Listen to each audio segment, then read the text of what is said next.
Every business faces the same danger, and it's not markets, it's not regulation, it's not even competition, but irrelevance.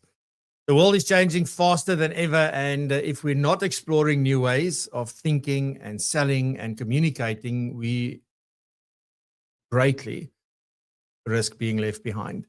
So today, here on PROpulsion Live, I am joined by Richard Mulholland. He's a speaker, an author, and a master of bold communication to show us how to stay relentlessly relevant in the rest of 2025, but particularly in 2026 and beyond as we go into an amazing and bright future.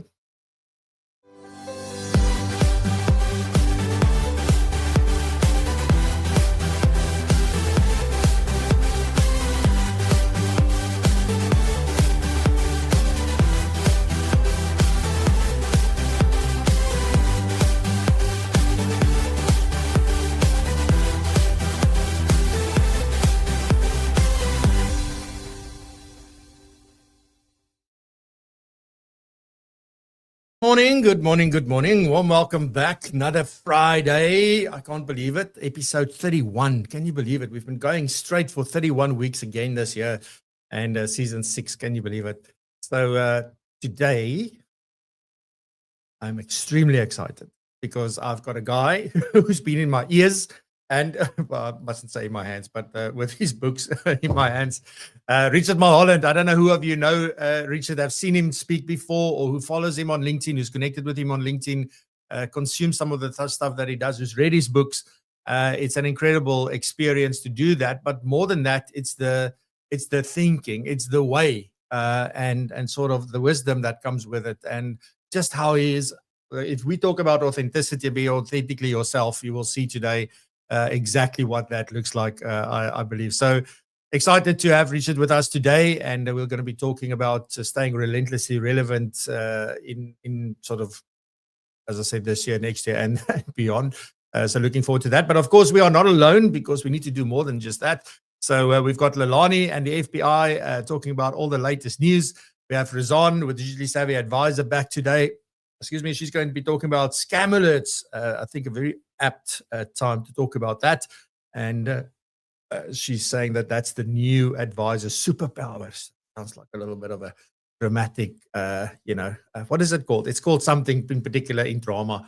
Anyway, we've got this two opposing forces. So let's see. And then we've got David with Bulletproof Your Business. What Lego has taught him about building a business. So looking forward to that. Lene is here with a couple of announcements, and then it's Richard and I for the rest of the show. Before we get into it, let me say a warm good morning very, very quickly. Terence in the house first. I must say, Terence is the one that I think sent me a picture of Relentless Relevance, and I thought I read Here Be Dragons. Let me go get that book. So that's where it all started on this particular journey. So thanks for that, Terence. Kobus Klein, good morning. Nice to see you. Almin, good morning. Nice to see you as well. Lauren, good morning. We have, of course, Ben. I've already said hello to Ben, but hello, Ben, once again. Tax Space is here, who's also probably Ben. Nico, goeiemorgen. Nice to see you. Carl, good morning. It's been a while. Nice to have you here with us. Thanks for joining us. Vulezani, good morning. How are you? We've got Chriswell in the house. Good morning, Chriswell. Are you doing well? Paula, nice to see you as well. Klisi, good morning, Alfred. Hope you're doing well. We've got Francis, goeiemorgen. Hope it's going well there in Benoni. We've got Victor. Nice to see you again, Victor. Thanks for joining us. Arun, good morning. Hope it's going well. Mole Boheng, welcome. Mole Boheng has got to earn a medal for being here every single show. I don't think she's missed anything so far. Neil, goeiemorgen. Nice to see you as well. Lelani is also backstage. So good morning, Lelani. Johan, goeiemorgen. Nice to see you. Thanks for joining us. We've got Carl. Good morning. Mark, all the way from Australia. Good morning, Mark. I hope you are doing fantastically well. And my companion in Lego construction. Yes, sir. I will show you there's the stash, or some of the stash. Anyway, so Razan is saying good morning, everyone, and just correcting it there. Good morning, Elna. Good morning, nice to see you. We've got Jaco Roots. Good morning. Hope you're doing well. Carl, good morning. Nice to see you as well. Tilo, good morning. Thank you very much for joining us. Nigel is here. Good morning, Nigel and Mary. rounding up this morning. So thank you very much. Righty, ladies and gents, let's get this show seriously on the road and head on over to Lelani with the latest.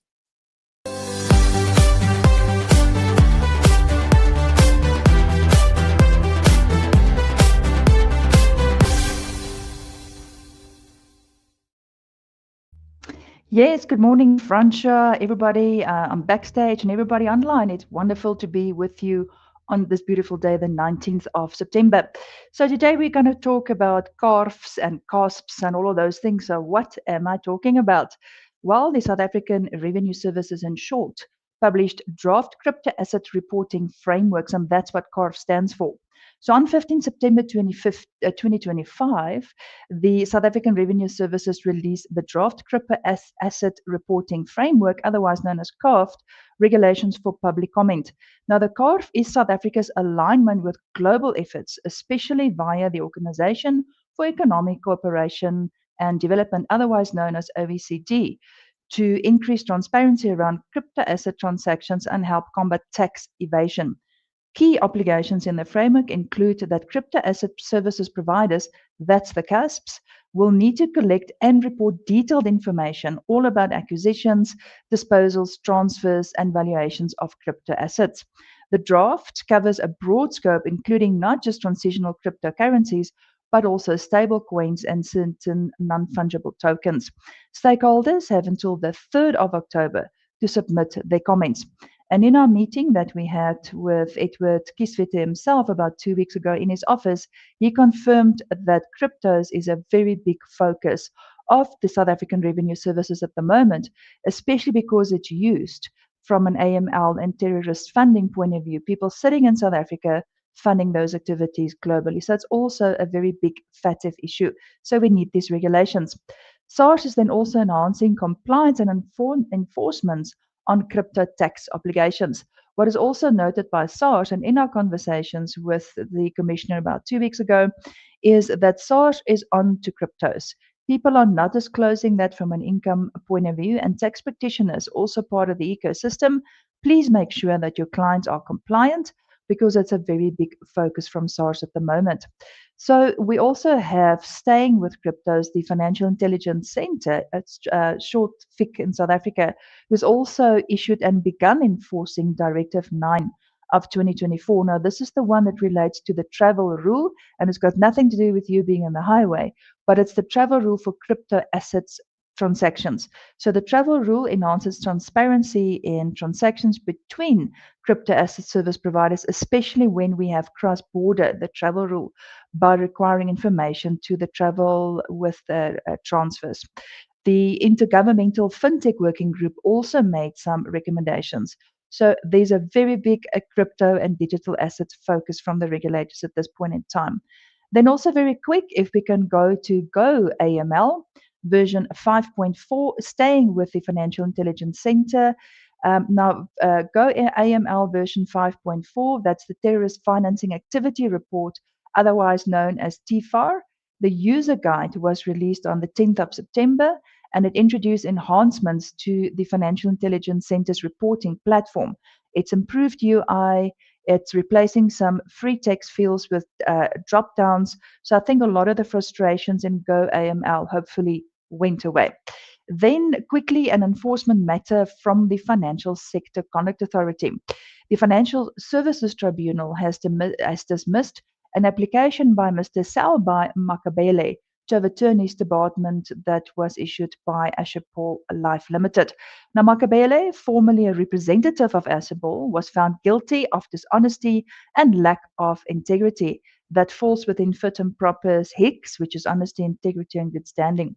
Investigations revealed that he advised the client on 2 life policies without the required authorization, and that the policy documents contained forged signatures, obviously not by the client. Although Makabela argued that another representative, Miss Sibaya, assisted the client, both the client's testimony and handwriting experts' report contradicted his claim. The tribunal held that Makabela misrepresented information, colluded in misusing a colleague's authority, and failed to act with honesty, integrity, and due care.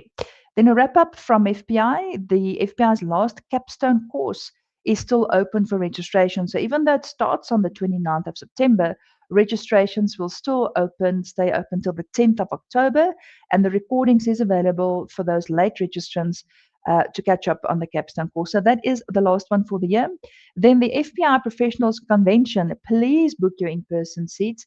If I have to guess, the in-person seat will be sold out by the first week or so of October. So if you haven't booked, please book in person, because I would say from the mid of October, the only tickets that will be available will then be your online ones. And then from my side, happy Heritage Day for Wednesday, and Francois, it's a wrap. Sticking to my 5 minutes, back to the office. Goodbye.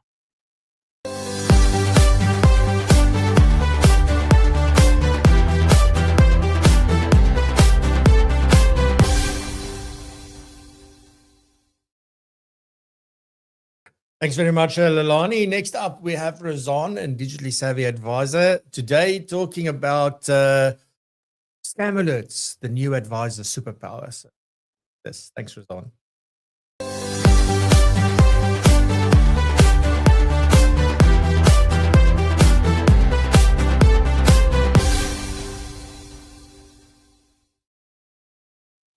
Good morning and a warm welcome to another episode of the Digital Savvy Advisor, proudly brought to you by PROpulsion. Now, last week I sat on a panel at LeaderX for the FPI, and it was on the topic Scams Are Evolving, Are You? And today I want to share some of those key insights, because advisors truly are uniquely positioned not only to help in the fight against scams, but also to uncover the hidden brand and marketing opportunities within scam education. Remember that word. Now, the panel confirmed that what many of us are really seeing already. Fraud isn't just an IT issue anymore. It's a client issue. And when it becomes a client issue, it by default becomes an advisor issue. Now, here's the interesting part. Something that feels like a threat at first glance, fraud, it's fast becoming one of the most powerful ways for advisors to differentiate themselves. Why? Because fraud strips everything back to the most important currency in our profession, trust. And when you step in to help your clients prepare and protect themselves, you're not only protecting their money, you're reinforcing your position as their trust asset. Now, let's start with verifications. When banks phone you, the first thing they do is ask you to verify who you are. But how do you know they are who they say they are? Now, the same gap exists for financial advisors, and the solution is simple: visible proof of credibility. Displaying your accreditations, license numbers, and memberships is not just compliance, it's a teachable moment for your clients. Every time you show those signals, you remind your clients to pause and check that the professional that they are dealing with is the real deal. This is why advisor profiles, whether it's your ProfileMe, your LinkedIn, the FPI directory, will play a much bigger role in digital identity and verification in the future.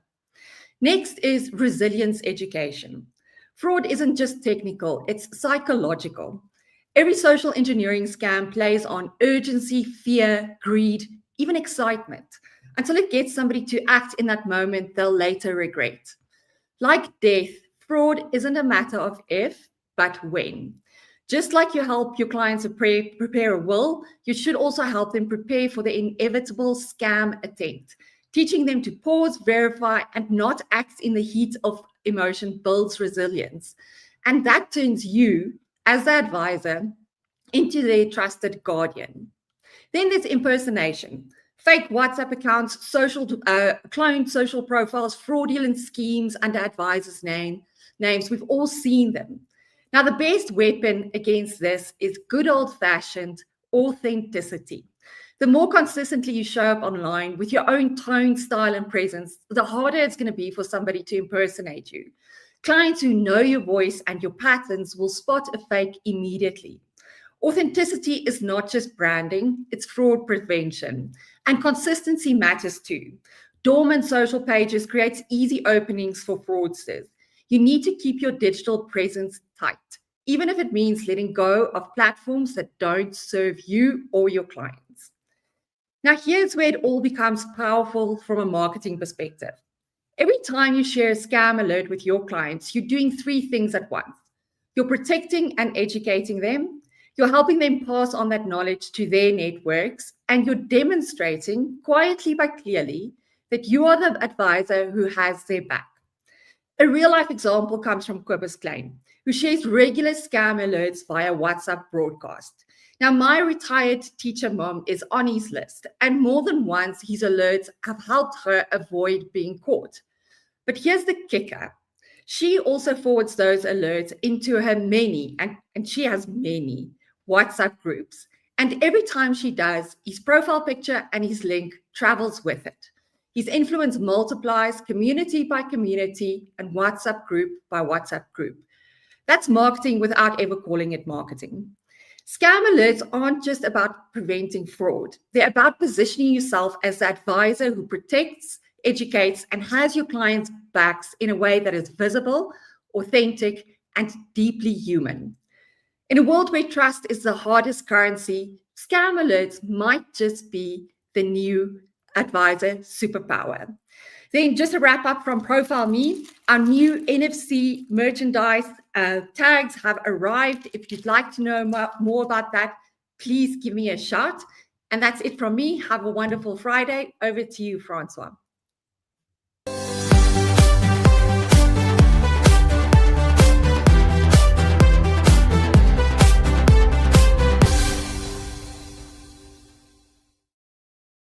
Thanks very much, Razan. Yeah, and these things are getting really sneaky now, I must say, with the advent of AI and all this stuff. They really make things look very, very good and authentic.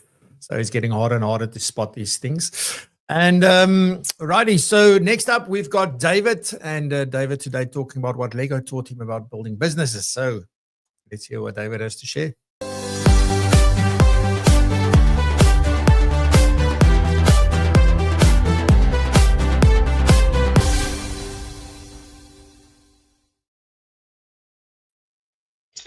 Hi, good morning, good evening, good afternoon, everyone.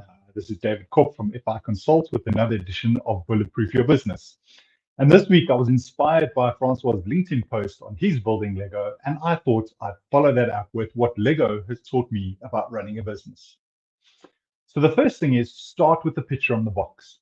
When you open a new Lego set, the first thing you see is the picture on the box. That's the vision of what you're building. Without it, the pile of bricks is just that, a pile of bricks.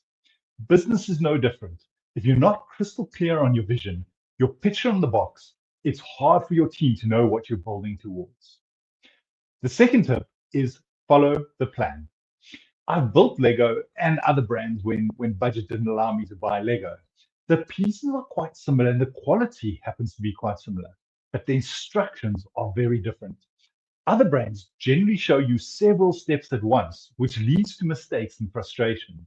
Lego's instructions are clear and logical, one step at a time. In business, your plan and processes matter just as much. Clear step-by-step guidance keeps everyone on track and keeps you from costly rework. Lay a solid foundation. Every Lego needs a strong base plate. Without it, it's skew or flimsy. The whole model wobbles. In business, your foundation is things like your values, your legal structure, your financial controls, your client agreements. Get those right before you scale. Everything else stands on that base. The fourth lesson is collaboration is key.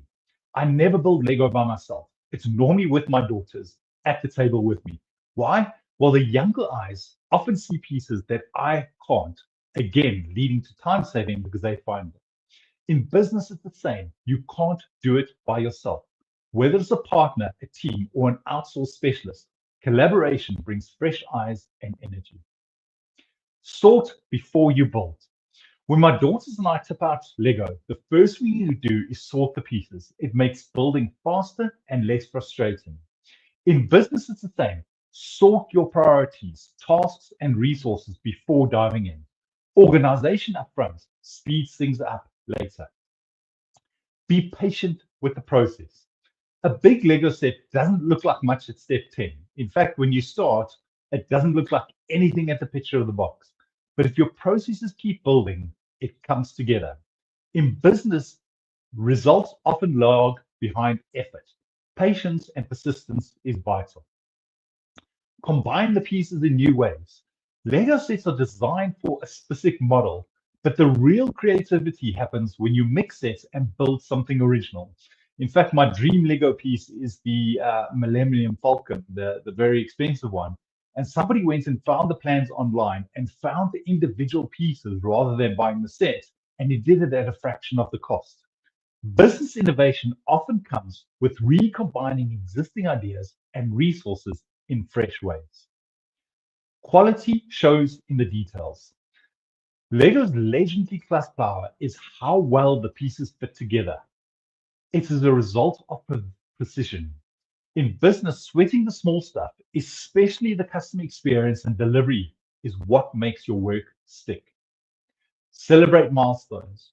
When we finish Lego build, we stop, we admire it, maybe take a picture. Business also needs to pause and acknowledge progress, celebrating what keeps your team motivated and energized. You can always rebuild. If a Lego breaks, you can rebuild it, often better than before. In business, setbacks and mistakes aren't the end. They are opportunities to rebuild stronger using what you've learned. And I think the last one and the most important one is have fun with it. Once we've built a Lego creation, it hardly ever sits on my shelf without being touched. It's not something to sit and admire. We bring them out and we play with them. There's a joy in building and admiring what you've done, but there's so much joy in flying through space in the X-Wing or fighting pirates on the pirate ship. So don't forget to have the fun. So next time you step on a Lego brick, or better yet, build a Lego set, remember vision, planning, foundation, sorting, collaboration, patience, creativity, quality, celebration, and resilience. Those little lessons can make your business more bulletproof. And again, for my fun facts for today, I'm going to keep it Lego based. So a single Lego brick can support the weight of 375 other Lego bricks on top of it before being destroyed. This would tower over 3.5 kilometers. One brick can withstand 4,240 Newton tons of force, or 430 kilograms. So quite tough little things, and that's why they're always a pain when you step on them. So thank you very much for listening for another edition of Bulletproof Your Business, and back to you in the studio, Francois.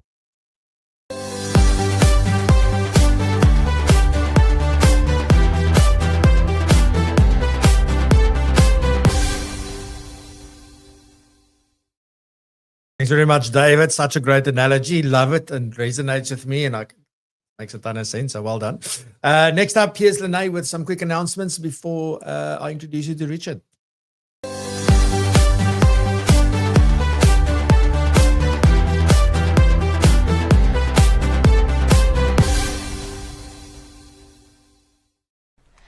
Good morning, everyone, and whoops, I nearly spilled the tea, but don't worry, because that's exactly what I'm here to do.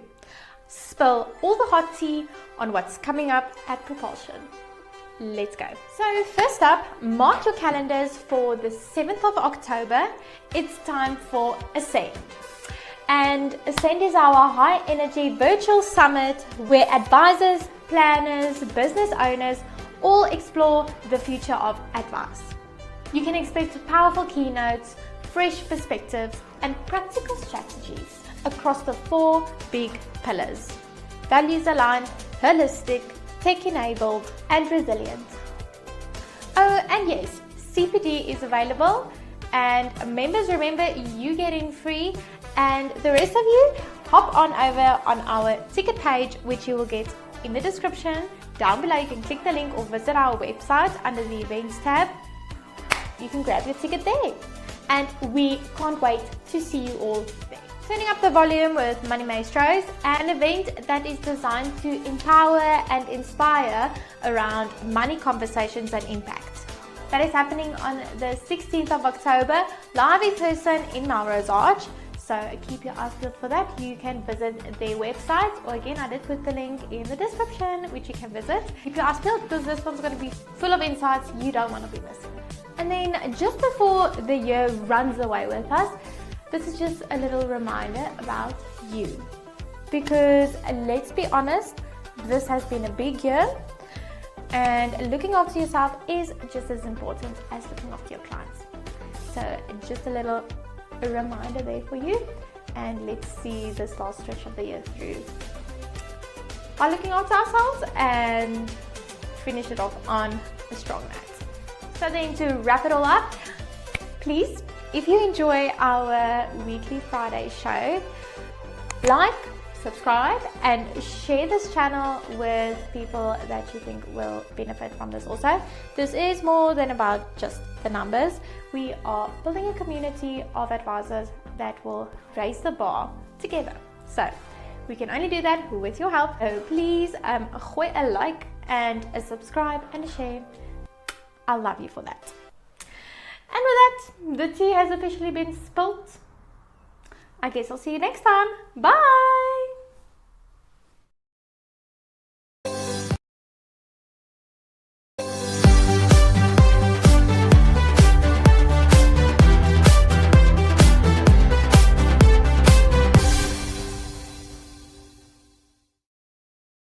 So my guest today is some of the most fascinating journeys that I think you're ever going to hear about. From being a roadie for Iron Maiden to becoming a global speaker, author, and founder of companies like Missing Link and Too Many Robots. Can there be too many robots? I guess so. He's spoken in more than 45 countries, written 4 books, including his latest, Relentless Relevance, and built a career helping leaders and businesses take the stage and the future seriously. Richard Mulholland, welcome to PROpulsion Live. Hey, Francois, thanks so much for having me. It's amazing, man. I really love it. And I do feel like my studio is now a little bit like you just that one level up. Like I love the lights and all this stuff. It looks amazing. Anyway, thanks for joining me, Richard. Just for everybody's notice, not that you would know that, but that Richard is an hour like ahead of us. So he was up when it was still dark where he is. So Richard, thank you very much for doing that. I'm an hour behind you. Ahead of you would be easier. Yeah. That's you see, it's again my Free State brain, man. Like my English and Afrikaans is getting fine. So I've got lots I want to talk about with you today. And I'll see how far we get with everything. But today is really a lot around how do we stay relevant, because irrelevance is coming, as you rightly said. But why do you believe? I mean, obviously, this is the book that you released recently called Relentless Relevance. So if anybody wants to go and get it, you can do that. It says, "Be the threat to the future before the future threatens you." So why do you believe that this is becoming like the single biggest challenge for businesses today? And I think regardless of what industry you find yourself in. So I think irrelevance has always been the challenge to business. I think, when let's start with the definition. For me, relevance is the state of being appropriate to the matter at hand. So the idea is, what is the matter at hand? What is the meaningful problem we're solving? And are you part of the solution to that? Now, my first book is called Legicide. It's up there. It was 10 years, written 10 years to the day before Legicide, before Relentless Relevance. And it was the idea that innovation doesn't happen when you start doing something new. It happens when you stop doing something old. Now, for me, it's a really, really tricky premise that we have a world that we have to navigate today. What has happened now is that the yardstick for relevance happens more often. In that, when I started my business when I was 22, which was 28 years ago, every few years we check to see, are we still relevant? Are we still appropriate to the matter at hand? Whereas now it's no longer a marker. It's now the road that we travel. So we have to relevance check often. We have to make sure, what do people care about? Razan mentioned scam alerts, right? That's the matter at hand. That's the problem that the world is facing. And so the advisors have to be appropriate to that because, that is a reality of the world. So for me, relevance is just about asking yourself, am I a solution to the problem that the world currently needs? And I understand that this community largely is a solution to a macro problem that they need. What we have to work out is if they're a specific solution as well. So, one of the things I think that what we do has always worked, right? So why do I need to come and change this? Because one of the things is that I believe that we're no longer in a position where we are fortunate to sit and wait to see what happens. We've got to be a lot more proactive. We can't anymore be like the late adopters, right? We've got to get onto things a lot easier. That's how it feels to me, just because things move so fast. But is it a case of that irrelevance will get you, or does it depend? And do we need to actively fight against it? Just maybe what's your take on that? Dude, I think we have to attack the sacred cows, right? I think what's very important for me is that we don't accept something as a given. Just because it was always true, it was true then, doesn't mean it's true now. And I think the worst words that we can tell ourselves is, if it ain't broke, don't fix it. The world has changed. It's so funny. Whenever I speak to advisors, they'll always confidently tell me that my clients still want to meet in person, not online. But I am their client, and I absolutely don't want to meet in person. I want to have a conversation online with people. That's how I operate. That's how my entire business works. That's how my life is set up. And it's an inconvenience for me to go and meet. And I can do it. And there are certain times where I would like that. But for the most part, I have no reason to ever sit face to face with somebody again. Now, there'll be people watching this who'll be like, absolutely not. This is absolutely not the case. And I think you're right. For certain clients, it would not be the case. But the absolute of that is not true. And for every maybe one person in the world today who wants to, sit down in a coffee shop and have a long form conversation, there's somebody like me who operates in a world in which time has truncated and meetings are more efficient when done online than half the time. So we just need to understand that we can't accept our past truths, our past sacred cows. And we have to constantly be asking ourselves, in the world, given where we are today in the world, and obviously AI is a disruptive technology, is one that we have to be mindful of. How does my role exist, and what is the problem that I'm now solving? Because in the past, for example, the problem might have been access to information and explaining things in a clear way to somebody. But of course, that's not something that can be done by an LLM. So now it comes down to, we're operating in the space of human touch, uncommon sense, which is what humans have, and a sense of the silly behavior aspects of what being a human is. And so we've got to address those. Yeah, and talking about that, like, is this an old person problem? and I now count myself as part of that reason. I suspect you and I are sort of the same. I just turned 50, and so I'm now counting myself when I say old people. Just if you feel you're old, I feel with you. Not with you, but I mean anybody watching. But the question is, like, is this becoming irrelevant? Is that an older person problem? Or does young professionals, do they have an advantage over us? Is that even true? Is it a myth? I do not accept that rubbish that young people have authority over us in any which way. One of my good friends is a speaker. His name is John Sane. He's brilliant. And we were speaking at a conference to a group of wealth managers. And he put the premise, and I asked him for permission to debate it because my talk was after his. And he was like, absolutely. And he put towards a premise that every old person should have a reverse mentor, a 20-year-old that can, explain to them how the world works. But I call bullshit on that, because we have access to absolutely everything that they have access to. Plus, we've got wisdom.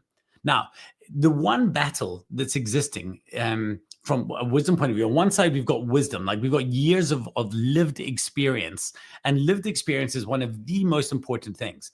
So young people are operating from a place of hypothesis. They have a point of view of the world, whereas older people have an actual view in the world. And I think old is relative. It's quite funny. When I turned 40, everyone said to me, "Oh, you're getting so old." And I was like, "Oh, what?" But then when I turned 50, everyone's saying to me, "Oh, you look so young." And I couldn't understand that. And I realized that when you turn 40, you're an old young person. But when you turn 50, you're a young old person. So I'm kind of leading into this new space where I'm a young old person. So you can live there too. But here's the thing. No, and you stay here, so I'll talk to you for a second. Here's the thing. He keeps putting me full screen, and then I'm just looking at myself, and it's kind of weirdly like, what? It's just my face.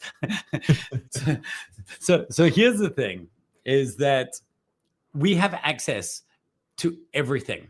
The one challenge we have with our lived experience is that we also have our lived experience. And our lived experience tells us that we've already solved the problem. And here's what you have to tell yourself is the word you have to use is, I'm not saying that I was wrong. I'm saying that I may no longer be right. So we're not going into cognitive dissonance. You are absolutely correct in your belief that the people wanted to deal with you face to face 100% of the time. That was almost certainly true. I'm not saying you're wrong. Neither are you telling your own brain you're wrong. You're saying that you may no longer be right. And as soon as you accept that you may no longer be correct about something, then it's a beautiful place because you open up curiosity. And curiosity is a wonderful place to operate from. This is the only advantage that young people have over us, is because of what they do not know yet, they naturally operate from a place of curiosity. And if you can invite curiosity back into yourself, then I promise you the best work is yet to come. And that's how I fundamentally believe. I turned 50 last year. I fundamentally believe that my best work is yet to come, even though my business that I've run for 28 years is fast becoming irrelevant in its current form in the world we live in. Yeah, it's amazing. Like, and I don't know, do you think like what is it that drives that view, right? Because I've exactly that view that my best time is now. The best things are coming now, even though I have no idea what to expect of the future. Although I've got an idea and hopes for it, but I don't know exactly what it's going to look like, but I'm excited about it. And I want to I know I'm going to do cool things in the next 10 years, hopefully. But is that something, is that a mindset thing? Is that a DNA thing? Is that, do you have any beliefs around that or any thoughts around that? Yes, I'll tell you why it's got harder. So here's one of the weird things for me. And I realize that I'm certainly not alone in this, but not everybody feels the same way. So when I was young, I operated from a place of delusional self-belief. I started my company at 22 years old. I just believed I was correct. I was what you would probably call a bit arrogant. To me, it wasn't arrogance in my mind. I was just absolutely of the belief that I was right. I now look back and think that guy was an idiot. Like, I was wrong about a ton of stuff. But my fuel, my gasoline, was that I was truly in the belief that I was correct in my point of view, and I was on a mission to get that forward. So delusional self-belief is like a superpower, and it comes naturally to the young. They have this cocky confidence, and it's wonderful. And if you are a younger person here in the audience today, lean into it. Recognize that this fuel, what nobody told me was that fuel runs out. That at some point you have to change from the launch propulsion tank of delusional self-belief to the kind of harder to access tank of justified self-belief. Now, here's the thing that's crazy to me, is that 25-year-old Richard was definitely more confident than 50-year-old Richard. And there is no logical assumption for that. 25-year-old Richard had operated a business for 3 years, had never done a live speaking gig, had never written a book, had never done anything really other than have some cool meetings.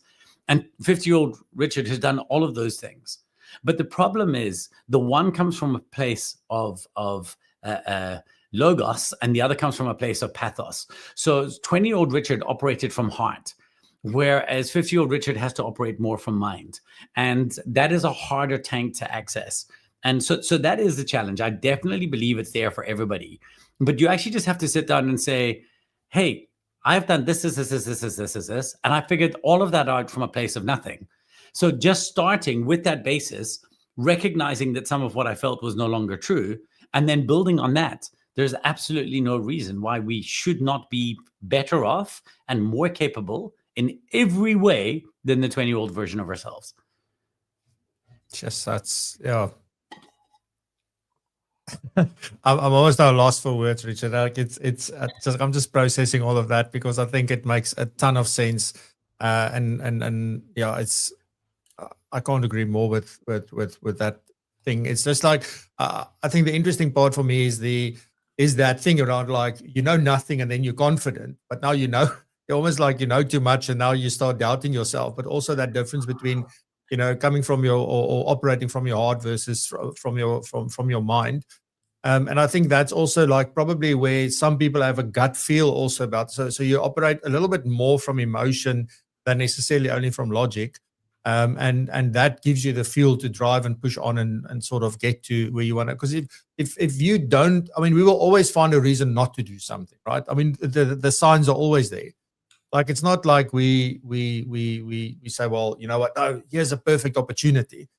It's just, I think, if you actively look for reasons not to do it, you'll find it. And if you actively look for things to do it, and for a reason that comes from inside, you'll still go and do it, probably, if the risks seems to be okay. Yeah, I think so. I think one of the other things that's quite interesting about this is that when we were younger, we operated from a place of want. So we were very hungry and we wanted lots of things. But actually, as we proceed through our life, we want less. Like, I've achieved a reasonable amount of enough, in that my life is really good. If I won the lottery, I wouldn't buy a different house. I might just, do a few things to it. And so whereas when I was 20, I lived in my first, about 6 months after I started Missing Links, when I was about 23, I bought my first house. It was in Rampart Ridge. It was 45 square meters. I knew I did not want to be a guy with a 45 square meter home. I had very clear sense of what I wanted. And because of that, because I put visual things in front of me, things that I really wanted to achieve, that then I worked towards them. Well, so that's what I've become really intentional about later now as well, is the bucket lists are not for the young. Bucket lists should be for all of us. I have a list of 100 side quests, 100 things I want to do. And some of them maybe seem flippant, and some of them will seem lofty. But the idea is, as long as I am chasing a desire.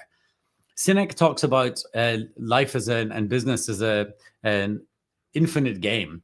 I don't think of that as a nice frame. I like playing lots of small games. I want to be attacking the future, little chunk by chunk, step by step. And I think one of the first thing that people should do if they want to unlock some of that ambition is decide on something they want. So my current want is such a silly one. We live in the Isle of Man, and so that gives us very close access to the UK and Scotland, and Scotland, England, Ireland, and Wales. And I want to buy a really bougie camper van, and I want it while my wife's still trying to get her visa sorted for the rest of Europe, so that we can drive around and explore. So now I've decided, okay, this is how much I want to spend on this thing. I can only do that if I make this much money in the business and declare this much of a divvy. But now I've got something to chase for. And it's maybe not as big and lofty a goal as it was before. But if I know I need to make, in order to justify this kind of payment, I need to make 2 million Rand more profit, in order to do it, well, then that's what I have to work towards. And so I think that we kind of leave a lot of those behind, and then we start operating from needs, as Dan Sullivan says, and I think that's wrong. So let's talk just a little bit about the principles of Relentless Relevance. I think there are 3 principles that you talk about that you need in order to stay ahead. Which of these do you feel like most advisors and business owners overlook, and why would that be the case? It's certainly not for me to speak for most advisors and business owners. I can tell you what I think they are. And I think individually, people are going to let them know which one they feel that they're lacking in. And I would argue is that's the place of focus. So the 3 are very, very, very, very simple. The first one I mentioned is curiosity. If you're not curious about the future, if your brain can get interested about the changes that are happening in the world, then that's deeply problematic. So we've got to start with that. The next one is mischief. And we need to be able to, there's the kind of the destructive creativity. And that's what I love about mischief is kind of playful, destructive creativity of the current norms and status quo. Here's the most important thing that I feel about the mischief one is that most people are operating or facing the future from a position of defense. They're acting as the threatened. They're acting as what hackers would refer to as the blue team. That's the group of hackers that try and defend from the outside, from the inside, the other hackers getting in. But they never win. The red team always wins. And the red team is the people who are the threat. And I realized that one of the biggest mindsets is, am I trying to defend the future, or am I the threat to the future? So am I trying to stop and fight against the changes that are happening in the world, which nobody's ever won at? No one has ever stopped progress. And you have to know this. So if you're finding yourself trying to attack progress and stop progress, or even slow progress, and I think maybe slowing progress is maybe the most noble of those ends, I think we are moving faster than we're used to, but I also think the genie's out the bottle. And I think that because there are so many different forces operating in this space, the change will happen at the speed that the change will happen, and that change will grow exponentially. And so we need to decide that, am I willing to, the old mind is, the blue team mindset is, how do I defend the status quo that keeps me relevant? The red team is, how do I be a threat to the status quo? How do I threaten my current business model in the pursuit of new ways of working and new ways of thinking? And I'm not saying that it's easy at all, but I'm saying that if you operate from the mindset that you want to represent the change, not the changed, then you win. Because I really do believe that human beings don't mind change. Human beings thrive on change. They just don't like being changed. So the only way around that is to say that I'm going to operate from a place of being the threat. And then the third one is very important for that. And I think the third one is maybe if you don't have this one right, I would argue if you don't have all three of them, but if this one, and that is optimism. You have to be optimistic about the future. Now, all data, luckily, so I love two genres. I really enjoy science fiction, but my deep love, especially in fiction, and is history. I love history. And the one thing that history has taught us is that human beings are amazing problem-solving machines. So every time the world progresses, the one thing we know is that every generation is better off from a health, wealth, safety point of view than the generation before. Even though that, I promise you, if you were looking during the Industrial Revolution, you would have thought that that's absolutely not the case. But the other view is that we always figure out new and interesting problems to solve. And that is the human condition. The human condition is, this is where we are at, what's wrong with it, and how can we solve that? And every generation of humans has had to solve more interesting problems than the one before, for the most part. And I think that that's what excites me about the future, is that I am optimistic. I'm cautiously optimistic. I mean, I'm petrified. Don't get me wrong. It's not like I'm like, woo. I am absolutely petrified, but I'm scared and optimistic. And so that means that I'm making, hopefully, the correct moves to change. I'm not trying to burrow and tortoise. And I believe that is the mindset. Cautious optimism is probably one of the most important mindsets we could all adopt today. Yeah, that's amazing. And just maybe quickly, Richard, like if you think about these three principles and I have to apply it on a daily basis, what does that look practically like? How do I start thinking about being, like bringing in some mischief, and how do I be, like, one of my taglines and the one I've been using a lot lately is to stay curious, because I believe that's why I am where I am, because I'm always interested in, like, how does this work and all that kind of stuff. But also curiosity, I guess, means different things to different people.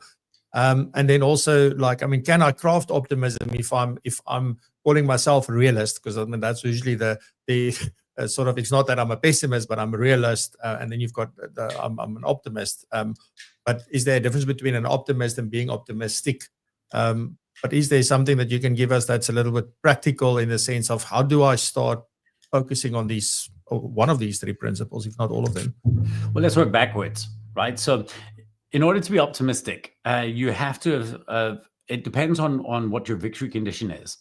Now, if your victory condition is, I want to defend the way that I worked, and you must understand the level of arrogance that comes from the position of saying, if the world was 24, if we measured the time scale of the universe at 24 hours, okay, 24 hours, the Earth only appeared at 4 p.m.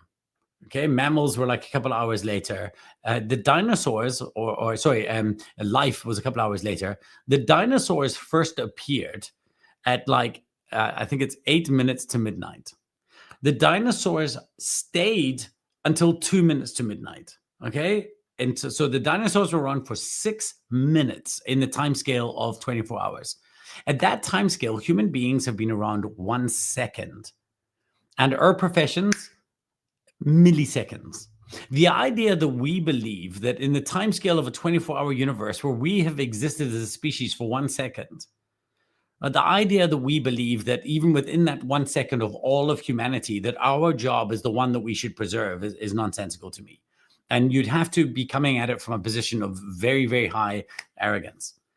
So it's hard to be optimistic if you're trying to defend a forlorn hope, like a bastion or a castle that no longer feels defendable. However, if you're on the other side, if you're saying, my job, it was never to defend the way that I operate. My job was always to serve my clients in the best way possible for their future security. Then I believe that you've got a lot to be optimistic about. We will need so many new forms of, like, we have not even started to manifest the amount of new, like, let's just, again, this scam alert thing, internet scams was not something that people had to think about, right, 20 years ago. What kind of world will we live in? Imagine if super intelligence exists, we'll need a whole new forms of protection against these things. So there are so much opportunity in the future. But you'll only achieve that opportunity if you start from a position of, I'm not trying to defend the status quo. So start from a position of mischief. And then with regards to curiosity, here's one little easy hack that I would like to give people. And this is the difference. And, I also, this kind of came off that talk that John gave, is that he was showing lots of these cool videos, TikTok videos of progress in the world and things like this. And I was blown away by them. And it was amazing. And he offered these, John's amazing ability is to synthesize those ideas and to explain how they view in the future. But what I realized is that the entire audience and me, we were all like, whoa. And then you sit and you realize, but John, these are all TikTok. Every one of us had access to that corner of the world.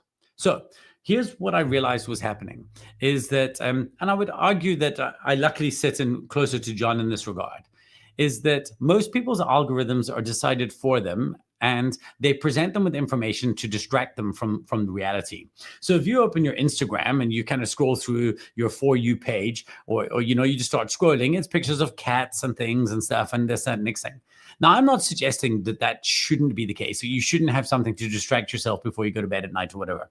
However, what if you had a second algorithm? What if you're a TikTok user, you open Instagram, or if you already use both for distraction, you open YouTube, whatever it is. And what if you dedicated one algorithm only to learning to be the expert in your craft? So imagine all you search for, because I think that the one intersection might be advice in your field, and the other intersection might be disruptive technology of the future. And if you had, whenever you open Instagram, it's cats and music videos or whatever, but whenever you open TikTok, all it is because the algorithm will feed you what you want. And all it is the latest thinking in your industry, in your space, what you're doing. So when you're sitting there flicking what people call doom scrolling, it's actually boom scrolling. It's actually your brain firing off these amazing things. But most of us haven't decided to curate the algorithm. We've just let the algorithm curate for us. And so curiosity starts with intent. Every single morning of my life, when I wake up in the morning, this morning, when I woke up at 4:45 included, 4:45 included, I read my 10 minutes of reading. I do my 5 minutes of reflection on Readwise. I journal what my goals and intentions and things like that for the day are. And then, I start from a position of curiosity with every single day. It's the only way to operate. Love it. Thanks for that. We have to talk about AI, right? So I want to ask you about AI. I love it. I use it a lot, which is an understatement. But there are many people who see it as a threat. The other day on Facebook, like within the last week, I saw somebody commenting. There was an ad that was running of a AI tool that was built for financial advisors, but that does basically the meeting note taking and a few other bits and pieces as part of that process. The South African advisor then commented on that. Go away with your AI. This is a people-based business, but you can clearly see that. He doesn't know what that thing does and where it fits into the process. But that was just like, I think to me, it says like, well, I'm like, this is either, I might not be saying it, but this is a threat to me. I might be wrong. You also don't, like me, see it as a threat. But how do we reframe our thinking if that's our position that, oh, this is a threat and this isn't good for us and the world is doomed and all of that? What would be, how do you view it and how do we change it? Well, here's the deal, Francois. If you believe that AI is a threat, you're correct. If you believe that AI is an opportunity, you're correct. Decide. Pick a lane. That guy, AI is absolutely a threat to him because he sees it as the enemy. Therefore, he will not embrace it. right? For me, imagine this. I don't understand. Let me tell you what the difference between AIs. I use a Plod recorder, a small little AI recording device. I'll show you. So this thing here, every time I go into an in-person meeting with anybody, I have this little device. It's called a Plod, PLAUD.ai. Wonderful device. If anybody's considering buying it, hold out for maybe 2 weeks. The Pro version is coming out. I've watched reviews. I don't know if it's worth upgrading, but it's definitely worthwhile getting the Pro. And let me tell you what happens if it comes out, but watch some videos. Is when I sit down in a meeting, instead of me, in the past, this would be a meeting. Hey, Francois, thanks so much. I've got some questions for you, and ask you a question about your job. And then you answer me, and I'm like, sorry. Because I'm taking notes. Now imagine every time I'm speaking to you, I'm doing this. Does this add to or remove the human interaction we have? But now imagine that you had a court stenographer. You had a person trained, and that person was sitting and they were listening through a microphone, and they were sitting doing their little typing. And you did not have to make a single note because you knew that that person would give you every note and understand what the key points were, what the key concerns of the client were, reading between the lines of what they said that you might have missed. Because often when one person's speaking, we're trying to form an answer. That means our active process is turned off. We're operating on incidental process. Now, this is never doing that. This is always actively processing. So then what happens is you come away and you've got your meeting notes. You share the select ones with the client, with the key highlights. And when you're speaking to them, you're looking them directly in the eye. You're only engaging with them. How is that a bad thing? How is that not a wonderful tool that separated the distraction of notes and things, allowing me to have a better human interaction with you? Now, if you want to start by saying this is rubbish and you're not thinking about it, if you look at these tools and say, and the only question to ask yourself is very, very easy. How can this tool help me give a better human experience to my customer? Please understand this. AI is not coming for your job. It is coming for your work. It is coming for the work that you're currently doing, and it's trying to do that. Why? So it can free you up to do better, more interesting work. Okay? Your job will still be there, but it will evolve to include different forms of work. You've got to ask yourself, am I holding myself accountable to the work that I do or the problem that I solve, the job that I do? Because your job is to solve the problem. The work is the way you solve it. If you believe that I'm holding myself accountable to the job that I'm doing in the best possible way, then this is the greatest gift. This technology is the greatest gift to your career. Amazing. Richard, to end off, if you were to leave people with a one sentence takeaway, anything, doesn't have to be anything we've spoken about, anything, if there's a one sentence message you want to give the world and the people listening to this, what would that be? Hey, okay, you can bring me full screen again for this one. Okay, hold on. Here you go. Hold on. There you go. You sitting in front of this screen right now, I'm talking to you. You have to believe it. The best is yet to come. Act accordingly. Brilliant stuff. Richard, I really enjoyed it. Your time flew by. Thank you so much for joining us. Thank you very much for everything. There's a ton of questions I still could have asked you. Hopefully we pick the best ones and to leave people with something to go and reflect on and think about and also act upon after this. So massive thank you for getting up a little bit earlier. Thank you very much for getting in your exercises earlier in the week so that you could be here today. All that good stuff. I really appreciate it. If you want to get your book, where do they get the books? You can get it. You can go to getrich.af/books. That'll take you to all the places where the books are available. Like that one is on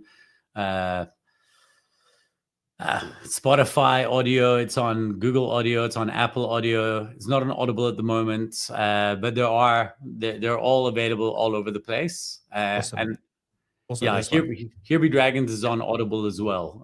We've just been struggling to get Relentless Relevance on Audible. So you can go find me there. And certainly if you have any questions or even want to challenge the notion, hit me up on LinkedIn.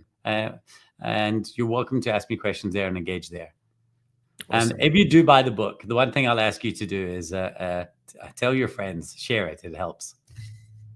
Absolutely. Thank you so much. Really appreciate it, Richard. Have a fantastic weekend and yeah, enjoy.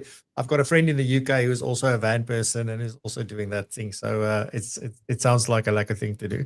But Thanks, enjoy and thanks again for your time. Anytime.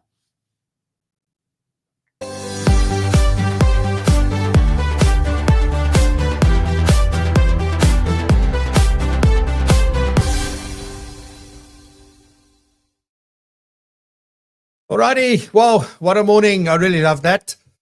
Hope you did too. Thank you very much for joining us. If you watched the recording, thank you very much.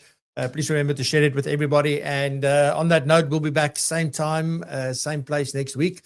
So come and join us then again. And until then, stay safe, be blessed and prosper. Stay curious and continue. Praise the bar. Love you lots. Bye-bye.